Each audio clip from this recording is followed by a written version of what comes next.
¿Y qué pasa en el trasplante renal? ¿Funciona igual o no funciona igual? Pues en el trasplante renal, lo que hemos ido viendo a lo largo de estos 2 meses, sabéis que hemos puesto en marcha desde la Sociedad Española de Nefrología un registro de personas que en diálisis o trasplantados desarrollaban la enfermedad, y cada uno de los centros hospitalarios o de los centros de diálisis ha ido registrando las personas. Y desde el CENTRA, que es el grupo de trasplante de la SEN, nos hemos concentrado en hacer un análisis con más detalle de las personas trasplantadas infectadas, ¿vale? En total, entre diálisis y trasplante hay más de 1.500 personas que se han infectado en España en estos 2 meses, y como veis ahí, hasta hace 4 días que recogimos los últimos datos, había 509 personas trasplantadas y con la infección. Perdonad, porque estoy intentando manejar la pantalla mía y se me está yendo un segundo. Perdonad un momento porque no me resulta del todo fácil. Vale. Entonces, si veis allí 509 receptores de trasplante infectados en estos 2 meses, entre el 4 de marzo y el 4 de mayo, calculamos que hay unas 33.000 personas trasplantadas con un trasplante renal funcionante en España.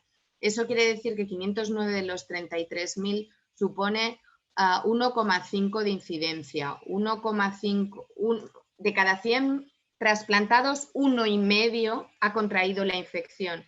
Y eso es 3 veces la población general, lo cual nos hace pensar que hay un riesgo mayor o que hay más infección, o por lo menos infección con síntomas en los trasplantados, porque la gente que se ha infectado y sin síntomas, pues mucha está en su casa y no lo sabe, o no lo sabemos los que todavía no tenemos los estudios de anticuerpos, ¿no?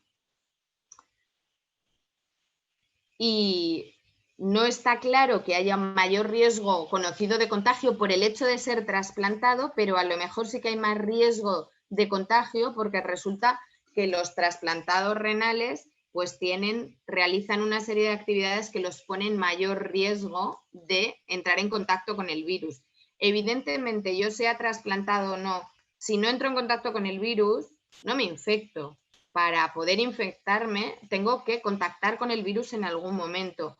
Y resulta que pues, los hospitales o los centros de atención sanitaria pues son centros en donde había más probabilidad, o donde puede haber, yo creo que ahora ha disminuido muchísimo, pero donde había más probabilidad clara de encontrarse con alguien que estuviera infectado y que no lo supiera. Según ha ido avanzando la época del confinamiento, pues evidentemente en los hospitales hemos ido separando los circuitos limpios de los circuitos de infectados, de manera que si alguien llega a urgencias ahora, pues para ingresar en cualquier planta, Gema, luego contarás tú un poco con los niños, pero por lo menos en la parte de adultos no se puede ingresar si no se tiene una PCR negativa. Es decir, que se hace la PCR y no se decide el lugar de ingreso hasta que la PCR sea positiva, hasta que la PCR sea negativa, entonces va a una planta limpia, o si la PCR es positiva, va a una planta de COVID, para separar a unas personas de otras y evitar el contagio y la infección.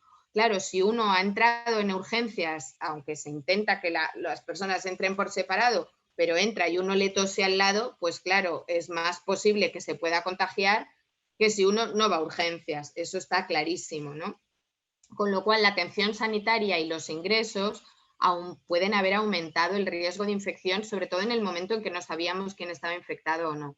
Y cuando hemos hecho el análisis del registro de la Sociedad Española de Nefrología junto con la Organización Nacional de Trasplantes, hemos visto que había más los trasplantados que con más frecuencia se infectaban, aunque no exclusivamente, eran aquellos que se habían trasplantado hace poco porque seguían yendo a las consultas o tenían contacto con el hospital en una época en la que no teníamos los circuitos de seguridad bien establecidos. Y aquí os ponía un poco esta gráfica que me llegó ayer por WhatsApp, pero que no me parecía mal, que dice, bueno, lugares de contagio, sobre todo en el momento álgido de la pandemia, pues ahí ponen los hospitales. Una cosa que yo creo que es fundamental, el transporte público. ¿Por qué Madrid, Barcelona, las grandes ciudades, Nueva York? Bueno, porque hay más aglomeración de personas en sitios cerrados, que son los sitios más peligrosos, los ascensores, los cines, los eventos multitudinarios. Bueno, pues esto al final es la lógica, ¿eh? Evidentemente, como yo creo que hemos hablado mucho pues con las personas que se trasplantan, por lo menos cuando a mí me preguntan, bueno, ¿y ahora hago una vida normal? Y yo digo, bueno, una vida normal, pero no en época de coronavirus, ¿eh? En época normal, sin amenazas tremendas. Pues hombre, no te vayas a una discoteca el primer mes de trasplantado, no te metas en el metro si puedes evitarlo a las horas puntas, es decir, porque habrá gente que tenga catarro, que tenga gripe, que tenga tal, y es más fácil que si entras en contacto, pues te puedas contagiar y a veces, bueno, pues si estás muy inmunosuprimido, la enfermedad puede ser más grave en tu caso. ¿Y cómo se presenta en los trasplantados? ¿Es diferente a la población general? Pues bueno, el problema es que se dice que en la población general el 80% de las personas son asintomáticas. Nosotros lo que tenemos son los datos del registro de la SEN. Solo tenemos los diagnosticados. Es lo que pasa en población general también. ¿Cuántas personas puede haber en su casa que lo hayan pasado? Todavía no lo sabemos. No muchas por los estudios que se han hecho de anticuerpos y seroprevalencia a la gente que está en su casa, pero se estima que el 80% no les pasa nada. Nosotros los que tenemos registrados hasta el momento son aquellos a los que se les ha hecho la PCR por alguna razón, ¿vale? Entonces, aquí pone 4,7% asintomáticos, pues a lo mejor se les hizo porque se tenían que hacer una prueba y habría que estar seguro de si tenían una PCR positiva o negativa. Y resulta que la tenían, o tenían una clínica muy leve, pero hubo una sospecha.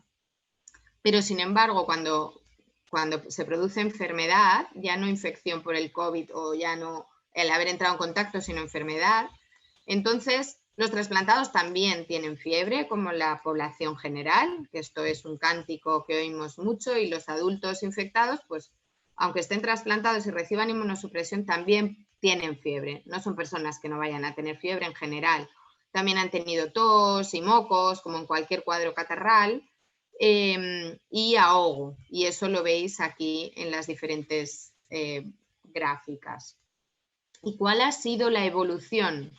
Pues veis, en naranja, estos son los datos, aunque tenemos unos 537 a 30 de mayo, estos son los datos de un análisis que hicimos hace un par de semanas con 427 registros. En ese momento, el 46% ya se había curado, el 12% había necesitado ingresar en la UCI, el 18% había necesitado un ventilador para respirar mejor y 22%, 22 de cada 100 trasplantados infectados había fallecido.